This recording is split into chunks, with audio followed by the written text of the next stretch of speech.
మేము ఉన్నప్పుడు ఎట్లుండే కట్క బంద్ చేస్తే కానీ కరెంటు బంద్ అయ్యేది, నల్ల తిప్పితే చాలు గంగ దునికేది. అసొంటిది చక్కదనాల రాష్ట్రాన్ని కొత్త సర్కార్ వాళ్ళు కాడవడేసిర్రు, కళ్ళలో పెట్టుకుంటుర్రు అని ఎత్తెత్తిపోస్తుర్రు కారు పార్టీ వాళ్ళు.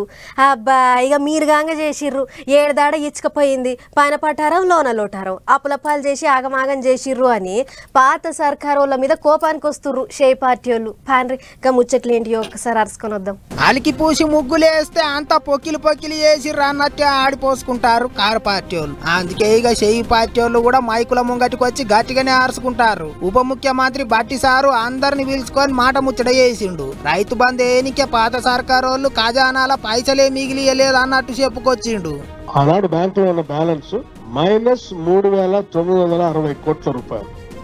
బ్యాంకులో మీరు ఉంచినటువంటి 7,000 కోట్లను మిగతా ఖజానా కాకుండా లేకుండా మైనస్ లో పోత 3,000 కోట్లు మైనస్ లో పెట్టిపోయిర్రు. ఇంకేడికేళ్ళు వస్తాయి పైసలు అన్నట్టు మాట్లాడిండు సారు. పైసల మంత్రి తానే కాబట్టి ఇక లెక్కలన్నీ కూడి కాగితంలో రాసుకొచ్చిండు. అంతేకాదు ఇయ్యలేదని మాట్లాడుతూ ఉన్నారు. రైతు భరోసాకు సంబంధించి 5,575 కోట్లు ఇప్పటికే రిలీజ్ చేశాం.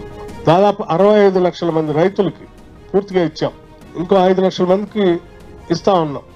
అందరికి ఇచ్చినాం. పాత సర్కారు వాళ్ళు 2-3 నెలలు చేసేది కానీ మేమైతే నెల దినాలనే ఇచ్చేసినాం అన్నట్టు మాట్లాడిండు సారు. ఇక కాంగ్రెస్ వాళ్ళు వచ్చిండ్రు, కరెంటు పోతున్నది అంటున్నారు కదా కారు పార్టీ వాళ్ళు. దానికి ఏమన్నాడో చూడర్రి ఉప ముఖ్యమంత్రి.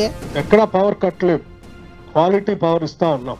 ఎక్కడైనా మీకు పవర్ ఇంటరప్షన్ అయితే అది పవర్ కట్ కాదు, యాన్యువల్ మెయింటెనెన్స్ కోసం, ప్రతి సంవత్సరం యాన్యువల్ మెయింటెనెన్స్ కోసం ఆ రూట్ లో ఉన్నటువంటి కరెంటు తీగల పైన చెట్లు పెరిగితేనో లేకపోతే వర్షాలు వస్తాయని అనుకున్నప్పుడు గాలి దుమ్ము వచ్చినప్పుడు వాటిని మెయింటెనెన్స్ చేయటం కోసం పర్టికులర్ టైం అనౌన్స్ చేసి అరగంట గంట తీసి అన్ని లైన్లు మళ్ళీ క్లీన్ చేసి పెట్టడం కోసం చేసేటువంటి తీగల మీద వాడుతుంటాయి చెట్లు. అట్లా చెట్లు కొట్టేటప్పుడు కరెంటు తీస్తుంటారు. అంతేగాని ఉత్తుతగా అయితే కరెంటు పోనే పోదా అన్నట్టు చెప్పిండు బట్టి సారు. ఇక అప్పట్లో సీఎం సారు December 9వ తారీఖు నాడు సీట్ల ఊకంగానే రైతు రుణమాఫీ చేస్తాం అన్నట్టు చెప్పిన ముచ్చట్లు పబ్లిక్ అంతా చూసిర్రు. కానీ బట్టి సారు ఏమంటాడో చూడర్రే. రుణమాఫీ అనేది మొదటి 100 రోజుల్లోనే చేస్తామని చెప్పలేదు. రుణమాఫీ చేస్తామని చెప్పాం, డెఫినెట్ గా చేస్తాం. సరే, ఆర్థిక పరిస్థితులు వెసులుబాటు చేసుకొని దానికి ఆల్టర్నేటివ్ అరేంజ్మెంట్స్ చేస్తున్నాం. ఈ ఎన్నికలు కూడా అయిన తర్వాత దానికి సంబంధించి స్పష్టమైనటువంటి విధానపరమైన నిర్ణయం కూడా ప్రకటిస్తాం. గదా అన్నట్టు 100 దినాల్లో చేస్తామని మేమైతే చెప్పలేదు అన్నట్టు మాట్లాడిండు సారు.